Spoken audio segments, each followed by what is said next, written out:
하나님께 농사를 파종을 해서 첫 열매를 거두어서 드리는 절기가 바로 맥추절입니다. 우리가 구약을 보게 되면은 하나님은 거룩하신 하나님으로 많이 나타나 있습니다. 거룩하신 하나님. 그래서 죄 많은 인생이 근접할 수 없는 그런 거룩하신 분으로 나타나 있는 것입니다. 그래서 하나님께서는 죄 많은 인생들을 아무 때나 만나주시지 않았다는 것입니다. 그래서 하나님께서 지정하신 장소가 있었습니다. 구약에는 성막이었습니다. 그리고 성전이었지요. 그리고 하나님이 정하신 시간이 있었습니다. 그것이 언제였습니까? 안식일이었고 절기였던 것입니다. 하나님은 지정한 장소에서 성막, 그리고 그 이후에 성전에서, 그리고 정한 시간에 안식일과 그리고 절기 때 하나님은 이스라엘 백성들을 만나주셨던 것입니다. 그렇다면 오늘 우리는 맥주 감사절이라고 하는 이 절기를 우리가 지키고 있는데, 구약의 절기의 개념은 무엇입니까? 죄 많은 인생이 하나님이 정한 장소, 정하신 시간에 하나님 앞에 나와서 죄를 용서받고 그리고 하나님과의 교제를 이루는 그런 기쁨의 시간이 바로 이런 절기였다는 것입니다. 오늘 우리는 이 감사절을 맞이해서 우리 속에 잊혀졌던 감사를 다시 한번 회복하는 귀한 시간이 되시기를 주님의 이름으로 소원합니다. 구약 이스라엘에 보게 되면은 성전이 예루살렘에 있었죠. 그래서 절기 때가 되면은 만 20세 이상의 모든 남자들은 예루살렘으로 모입니다. 그리고 하나님 앞에서 뭐라고 외칩니까? 주여 내가 여기 있사오니 나를 받으소서. 그리고 우리 조상들에게 언약하신 그 약속을 기억하시사 긍휼히 여겨주시옵소서. 이렇게 고백하는 것이 바로 이 절기 때 행했었던 절차였습니다. 그러면서 하나님의 긍휼과 하나님의 은혜를 받는 시간들을 가졌던 것입니다. 우리가 구약에 보게 되면은 이스라엘 백성들은 절기로 시작해서 절기로 마칠 정도로 절기가 많습니다. 그 중에서 이스라엘의 최대 3대 절기가 있어요. 반드시 지켜야 되는 3대 절기가 있는데 무엇입니까? 첫 번째, 유월절이었습니다. 두 번째는 맥주 감사절입니다. 세 번째는 수장절입니다. 이 세 절기는 반드시 지켜야 되는 거예요. 그래서 우리가 일생을 살아가면서, 우리가 한 해를 살아가면서 하나님께서는 최소한 죄에 자주 노출되고 있는 우리들에게 최소한 1년에 3번 이상은 하나님 앞에 감사를 표현하는 그런 시간들을 갖도록 하셨던 것을 보게 되는 것입니다. 우리가 유월절은 6월달에 지키는 절기도 아닙니다. 6월절이라고 하는 것은 넘어갔다는 거예요. 뭐가 넘어갔습니까? 하나님께서 애굽 땅 고센 지역에 우거하고 있었던 이스라엘 백성들, 하나님께서 애굽 전역에 하나님의 심판을 나타내셨습니다. 하나님의 그 위엄과 어미하심을 나타내셨어요. 그리고 애굽의 10가지 재앙을 통해서 애굽에 있는 모든 신들을 벌하셨습니다. 마지막 재앙이 사람들이 가장 우상시하는 뭡니까? 장자입니다. 자기 장자. 우리도 어떻습니까? 아들 선호사상, 그리고 장자에 대한 그런 선호사상이 있죠. 장자를 멸하는 그런 심판을 내리실 때 주님께서 그 심판을 면할 수 있는 방법을 제시하셨는데, 각 가족의 숫자대로 양을 잡아서, 어린 양을 잡아서 그 피를 문 좌우 설주와 임방에 바르라는 것입니다. 죽음의 사자가, 심판의 사자가 애굽을 칠 때 그 피를 보고 그 피를 바른 그 집은 넘어간다는 거예요. 그래서 6월절입니다. 여러분, 이 6월절 어린 양은 바로 예수 그리스도의 십자가의 죽음을 상징했던 것입니다. 자, 그래서 이스라엘 백성들은 이 유월절을 통해서 그들은 해방됐습니다.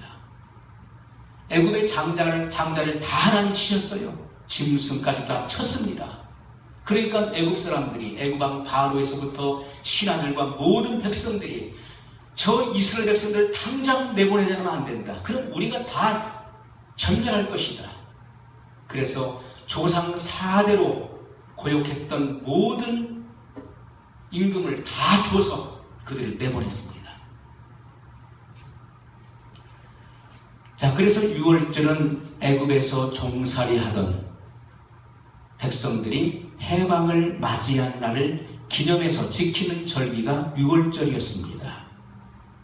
자, 그리고 유월절을 지내고 그 다음 날부터 계산해서 7주간입니다. 일주일이 7일이죠. 7, 7에 49, 49일 째 되는 날을 77절. 그래서 맥주절의 또 다른 이름은 77절입니다. 77절. 77절을 지키라는 말씀이 성경에 나오고 있죠. 자, 그리고 다른 명칭이지만은 같은 날, 거의 유사한 영적인 의미로 지키는 날이 무슨 날입니까? 오순절입니다. 왜냐하면 6월절, 이스라엘 민족의 해방날, 해방일로부터 계산해서 50일째 되는 날을 오순절이라고 하는 것입니다. 오순절. 이날에 모세가 시내산에 올라가서 십계명을 받은 날입니다. 그래서 오순절이에요. 그리고 신약에 와서는 이 오순절 날에 성령님께서 마가의 다락방에 강림하신 것입니다. 그래서 초대 예루살렘 교회가 세워진 아주 특별한 날이었음을 우리가 보게 된 것입니다. 그래서 이스라엘 백성들은 이 맥추절, 또 다른 말로 77절, 또 다른 말로 오순절, 오순절 날에 하나님 말씀을 받았잖아요. 영의 양식을 받은 날입니다. 그래서 이 날에는 회당에 모이고 또는 집안에 모여서 뭐랍니까? 말씀을 받은 날이기 때문에 맥주절은 육의 양식을 얻은 날입니다. 또 영적인 의미로 오순절은 영의 양식을 얻은 율법을 받은 날이죠. 그래서 그 날을 기념해서 그들은 회당이나 집안에 모여서 뭐랍니까? 밤새도록 말씀을 읽는 것입니다. 그날은 무슨 말씀이 있습니까? 십계명을 읽고 그리고 이 추수기의 배경을 가지고 있는 룻기서를 계속해서 읽는 것입니다. 그래서 은혜를 받는 시간들을 가졌던 것입니다. 자, 우리가 신명기를 오늘 본문 12절 말씀입니다. 너는 애굽에서 종되었던 것을 기억하고 이 규례를 지켜 행할지니라. 아멘. 뭘 지키라고요? 맥주절을 지키라. 맥주절. 신명기라고 하는 것은 모세가 죽기 전에 이제 이스라엘 백성들이 가나안 땅을 눈앞에 두고 있었죠.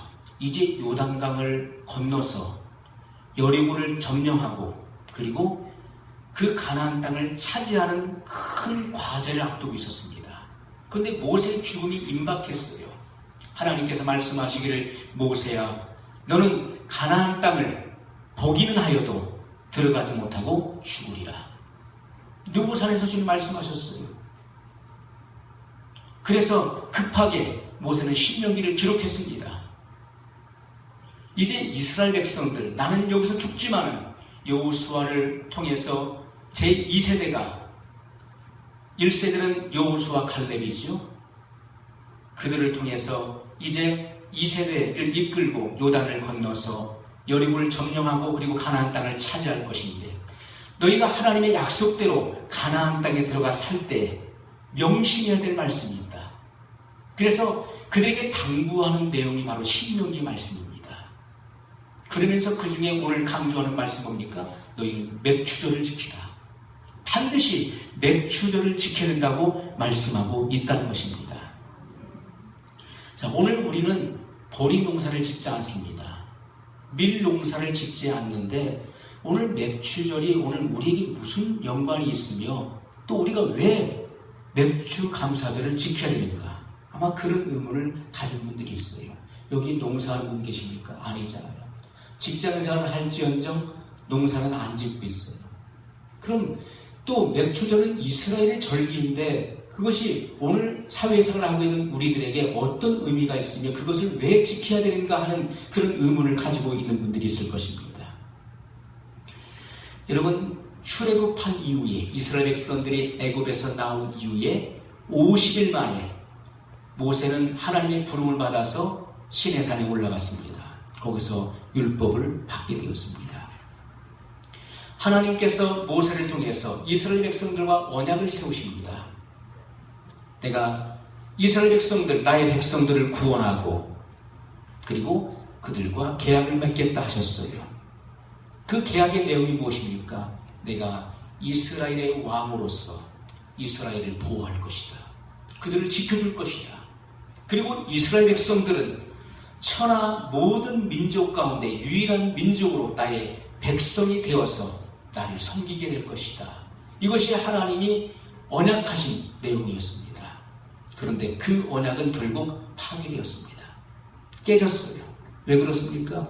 이스라엘 백성들이 하나님의 언약을 지키지 아니함으로 불순종함으로 그 언약은 깨지고 말았던 것입니다.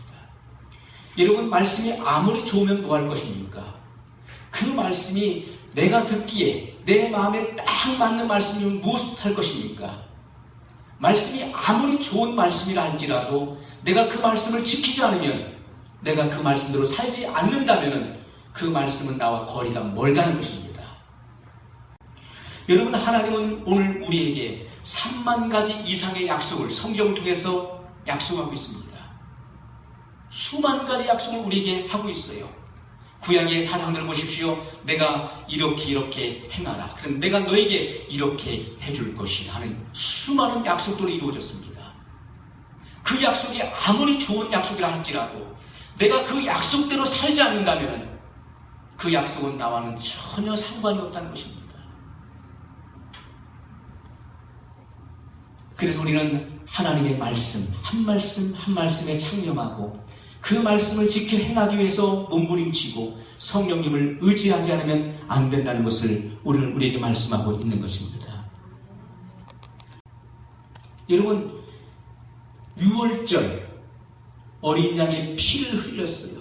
문사오 설주와 임방의 바른 날로부터 50일을 계산한 날이 오순절입니다. 그때 하나님께서 모세를 통해 율법을 주셨어요. 절인데 그날에 성령님께서 강림하셨던 것입니다. 유대교를 폐하시고 그리스도교를 탄생시키는 놀라운 광경이 성경에 펼쳐지고 있다는 것입니다. 구약은 바로 신약의 그림자요 예표였습니다. 신약에 되어진 일들을 보여주는 것이었습니다. 구약에서는 하나님의 율법 10계명을 돌비에 새겨줬지만 신약에서는 우리 육의 신비에 새기겠다고 말씀했던 것입니다. 우리의 마음판에 성령께서 직접 말씀을 새겨주시는 시대인 것입니다. 여러분들이 말씀에 창념하고 말씀에 집중하고 그 말씀을 전심으로 아멘하고 받아보십시오. 성령께서 이 시간 운행하고 계시는데 여러분의 육의 신비에 마음판에 직접 하나님 말씀을 새겨주신다는 것입니다. 이 말씀은 영원토록 지워지지 않는 성령의 글인 것입니다. 여러분, 그래서 오순절날에 성령이 임하셨는데 성경에 보니 사도행전 2장에 보니까 그들이 다 성령의 충만함을 받았다고 말씀하고 있어요. 성령 충만 받았다. 성령 충만이 무엇입니까? 능력을 받는 것입니까? 아니면 방언을 말하는 것입니까? 도대체 성령 충만이 무엇입니까? 우리는 성령 충만, 하나님께로 권능을 받는 것이고 능력을 힘입는 것이다. 하늘의 권세를 받는 것이다. 또는 방언을 말하지 않는 것은 성령 충만이 아니다라고 주장하시는 분도 있잖아요. 도대체 성령 충만이 무엇입니까?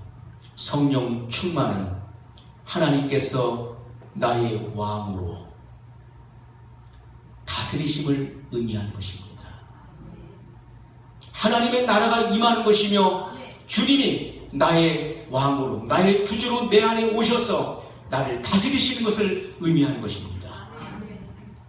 그래서 성령 충만이라고 하는 것은 주님이 내 안에 오셔서 내 생각과 내 감정과 그리고 내 마음과 내 행동까지도 지배하지 않으면 그것은 성령 충만이 아니라는 것입니다.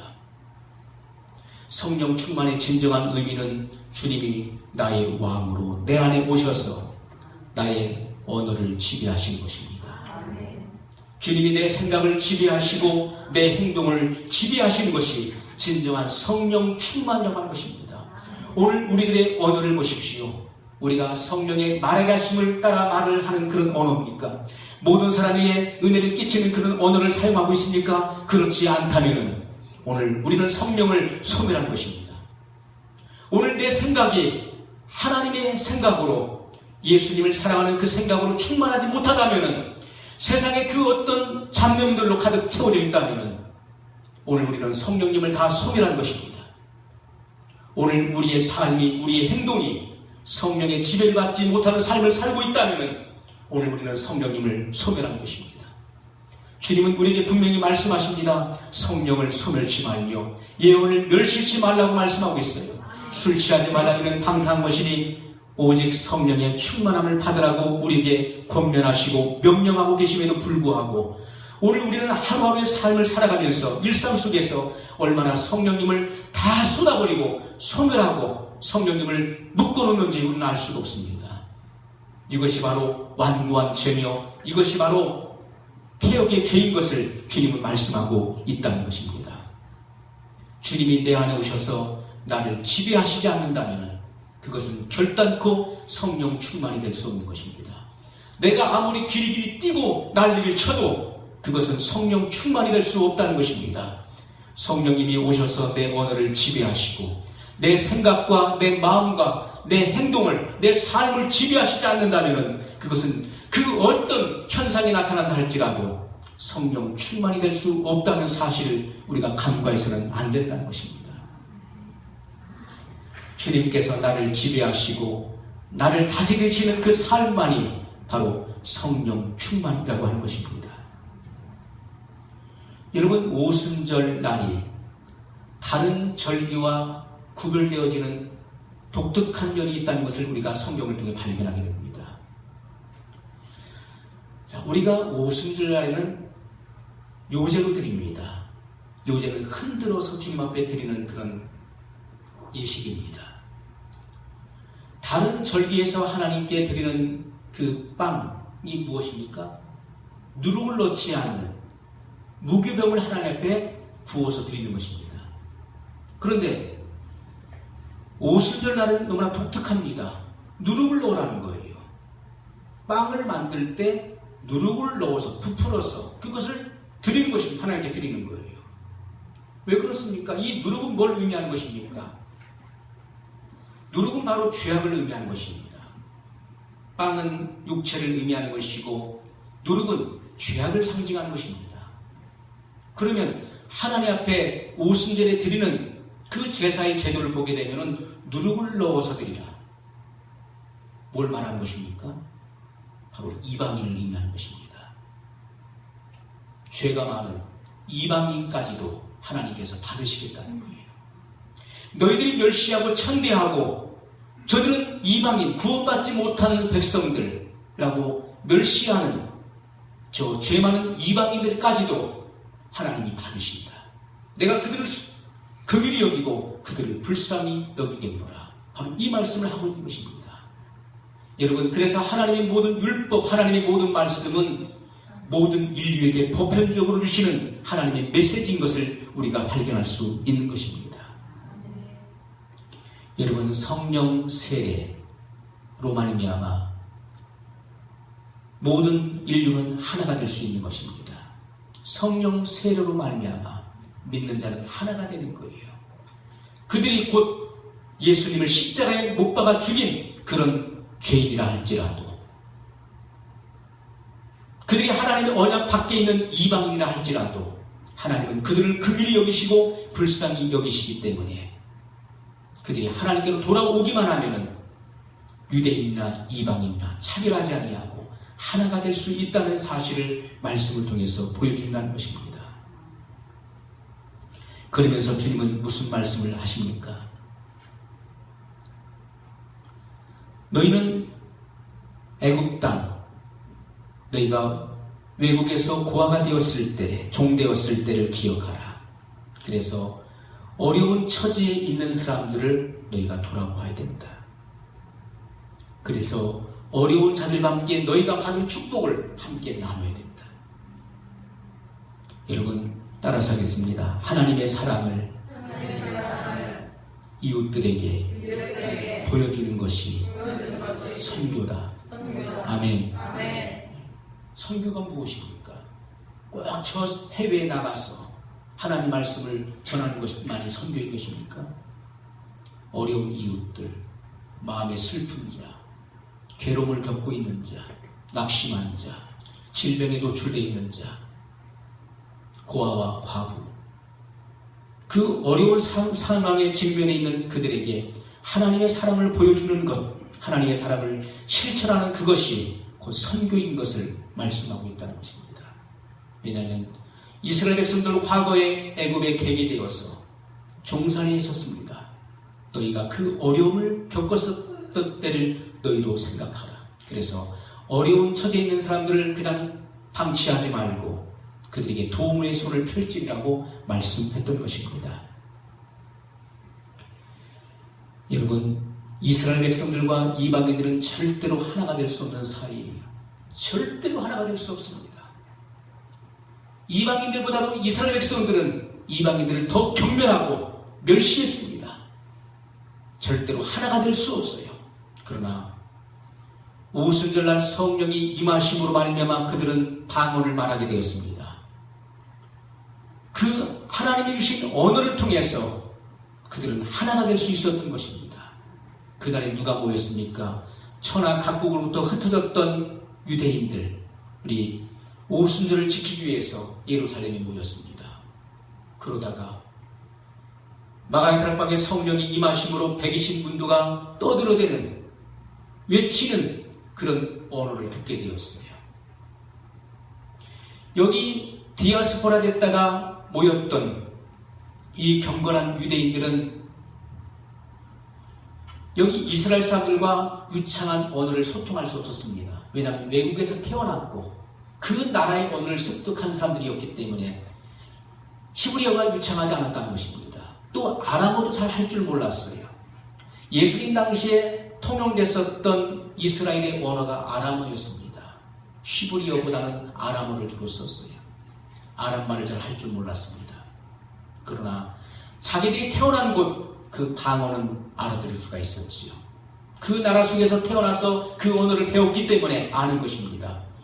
여기 120문들은 뭘 말했습니까? 성령의 말하게 하심을 따라 각국 언어들을 말하기 시작했던 것입니다. 바로 너희들이 십자가에 못 박아 죽인 나사렛 예수, 그분이 바로 하나님의 아들이시다. 그분이 우리의 구세주, 우리 조상 때부터 그토록 기다리고 소원했었던 그분이 바로 메시아이셨다. 이 사실을 증거했습니다. 그럴 때 그들은 그 언어를 알아듣고 그들은 회개하게 되었던 것입니다. 하나님이 주신 언어를 통해서 하나가 되는 역사가 일어났습니다. 이방인도 하나가 되고 예수님을 십자가에 못 박아 죽였던 그러한 내면 인간들도 주님의 언어 속에서 하나가 될 수 있었던 것을 주님은 우리에게 보여주고 있다는 것입니다. 여러분, 성령의 역사가 일어나면 마음을 열고 대화를 하게 된다는 것입니다. 베드로를 위시한 11사도가 복음을 전할 때 그 복음을 듣고 뭐라고 합니까? 형제들아, 선생들이 우리가 어떻게 해야 됩니까?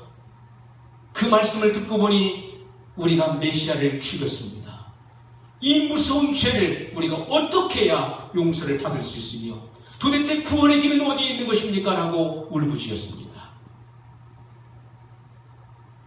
여러분, 대화를 통해서 구원의 길이 활짝 열렸다는 것입니다.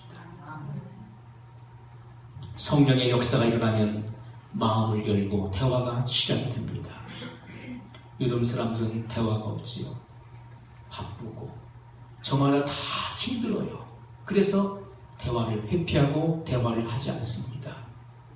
하나님께서는 우리와 대화를 나누길 원하신다는 거예요. 안식일을 통해서 또 절기를 통해서 우리와 대화를 나누길 원하십니다.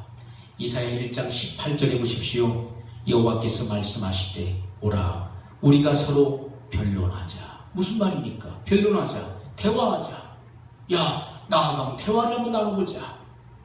너희 죄가 주홍 같을지라도 눈과 같이 휘어질 것이요 지름같이 붉을지라도 양털같이 되리라. 이것이 주님의 말씀입니다. 대화를 해보자. 우리가 서로 이야기를 나눠보자는 거예요. 대화를 하면 기적이 일어난다는 거예요.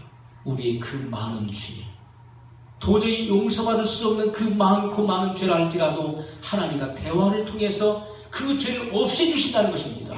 오라 우리가 변론하자. 대화를 나눠보자. 너 죄 때문에 그렇게 고달파하고 있느냐? 내가 내 죄를 없애주겠다.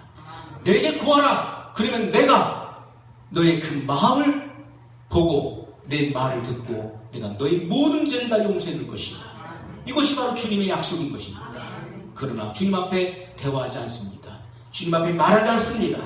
나 혼자 그것을 삭히고 있습니다. 그래서 그 문제가 해결되지 않는다는 것입니다. 여러분, 하나님과의 대화를 통해서 우리의 그 많은 죄, 도저히 사함받을 수 없는 죄까지도 용서를 받을 수 있다면 사람과의 대화를 통해서도 몇 번의 대화를 통해서 사람의 그 응어리지고 상처받고 찢겨진 그 마음도 얼마든지 해결될 수 있다는 사실을 우리 말씀을 통해서 볼 수 있다는 것입니다. 여러분, 사람 속에는 용서되지 않는 죄도 있어요. 도저히 풀려가지 않는 죄가 있습니다. 응어리진 것이 있어요. 골이 깊고 상처가 깊으면 어떻습니까? 올라옵니다. 왜요? 쓴뿌리가 있어서 쓴물이 올라옵니다. 확 쏟아버렸어요. 없어진 줄 알았지요? 또 남아있어요. 왜요? 그 골이 깊고 상처가 깊기 때문에 또 확 올라와요. 없는 줄 알았지요? 또 남아있어요. 그것이 수없이 여러 차례를 통해서 그것이 쏟아 나오는 것입니다. 나오고 계속 나와서 나중에 바닥이 날 때까지 다 나와야 되는 것입니다. 그래서 그것은 한두 번의 대화를 통해 이루어지는 것이 아니라 사람과의 대화 속에서도 응어리지고 상처가 깊고 골이 깊은 부분들은 수없이 많은 대화를 통해서 그런 부분들이 막 응어리가 쏟아져 나와요. 처리가 돼야 된다는 것입니다. 대화를 통해서 눈물과 한이 변하여 찬송이 되고 기쁨이 될 수 있다는 것입니다. 오늘 우리는 어떻습니까? 마음을 탁 닫아놓고 그리고 웅크리고 앉아서 혼자 고민하고 있는 것. 그러나 주님은 내 마음의 문을 열고 내게 나오라. 나와 대화를 나누자. 너희 죄가 주홍 같을지라도 너희 죄악이 지름 같을지라도 너희 안과 밖의 모든 죄악을 내가 다 용서해 줄 것이다. 나와 대화하자. 주님은 그렇게 말씀하고 있다는 것입니다. 여러분, 오순절에 성령의 말하게 하신 방언을 통해서 하나가 되는 놀라운 역사가 기적이 일어났다는 것입니다. 여러분, 마지막으로 왜 하나님께서 이스라엘 백성들에게 너희가 약속의 땅 가나안 땅에 들어가면 왜 맥주전을 지키라고 하셨는가? 이 날을 꼭 기억하여 지키라고 주님은 명령하시고 당부하셨습니다. 이스라엘의 조상들은 무슨 민족입니까? 유목민족입니다. 아브라함 때부터 유목민족이에요. 양떼나 소떼들, 짐승의 떼를 끌고 다니면서 한 곳에 정착하는 그런 민족이 아니라 여기저기 방황하는 그런 유목민족이었습니다. 자, 이런 유목민의 생활을 했었어요. 광야 40년 동안의 율법을 받아서 그 율법을 지켜가면서 유목생활을 했었던 이스라엘 백성들이 이제 어디에 들어갑니까? 가나안 땅에 들어가서 정착을 하게 되는 거예요. 그런데 가나안 땅의 문화는 무슨 문화입니까? 거기는 농경 문화예요. 거긴 농사를 짓습니다. 가나안 땅에서 가장 최고의 신이 누굽니까? 바알신이에요. 바알신. 바알신은 농사의 신입니다. 풍요의 신이에요. 그리고 비를 내리는 신입니다. 그게 최고의 강한 신이에요. 그래서 농사를 잘 짓고 풍년이 오게 하기 위해서는 뭘 해야 됩니까? 바알신을 섬겨야 돼요. 바알신. 왜? 바알신이 때를 따라 비를 내려주고 그리고 농사가 잘 돼서 열매를 풍성하게 만드는 신으로 알고 있기 때문에, 그래서 이스라엘 백성들이 어떡합니까? 비가 얇아서 들어갔다가 가나안 사람들의 말을 혹해가지고서 바알신을 섬길까봐 하나님께서 염려해서 모세를 통해 말씀하시는 거예요. 야, 너희들이 광야 40년 동안에 부족함이 있었더냐? 너희가 농사졌냐? 농사도 안 졌음에도 불구하고 너희들 먹을 것, 입을 것, 마실 것 다 하나님께서 책임지지 않으셨느냐? 그러므로 하나님의 은혜로 사는 것이지, 너희가 농사를 잘 짓고 어떤 신이 도와서 너희가 풍요롭게 되는 것이 아니라는 거예요. 하나님의 은혜로 사는 것이다. 그러니 너희가 이제 가나안 땅에 들어가 정착해서 이제부터는 농사를 지어야 되는 거예요. 만나고 그치는 것입니다. 이제 농사를 짓거든 하나님을 기억하라. 하나님을. 이 모든 것이 하나님이 주신 것이다. 그래서 첫 것을, 가장 좋은 것을 가져다가 하나님께 바치며 하나님의 은혜에 감사하는 맥주 감사, 절기를 지키라고 명령하신 것입니다. 그래야만 이방 신의 유혹을 받지 않는 것입니다. 저건 잘못된 신이다. 오직 우리에게 이런 열매를 주시고 도우시는 하나님은 오직 여호와 하나님 한 분뿐이시라는 이 사실을 잊지 말라고 주님이 절기를 주셨다는 것입니다. 그래서 하나님께서는 너의 토지에 처음 익은 열매의 첫 것을 가져다가 너의 하나님 여호와의 전에 드릴지니라 하고 출애굽기에 말씀하고 있다는 것입니다. 우리는 여기까지 온 것 에베네셀의 하나님, 하나님의 도우심입니다. 하나님의 인도하심입니다. 다른 어떤 것이 아니라, 나의 노력과 나의 애씀과 수고가 아니라 하나님의 도우심으로 여기까지 왔습니다. 오직 하나님만이 살아계신 하나님이시고 우리가 믿는 예수 그리스도만이 구원의 길이시며 하나님의 은혜의 보좌 앞으로 인도하시는 참된 길임을 우리에게 말씀하고 있습니다. 예수님을 믿으십시오. 여호와 하나님을 믿으십시오. 성령의 인도하심을 믿고 우리가 순종할 때 주님은 영원한 영생의 길로 우리를 이끄실 것입니다. 아멘. 기도하겠습니다.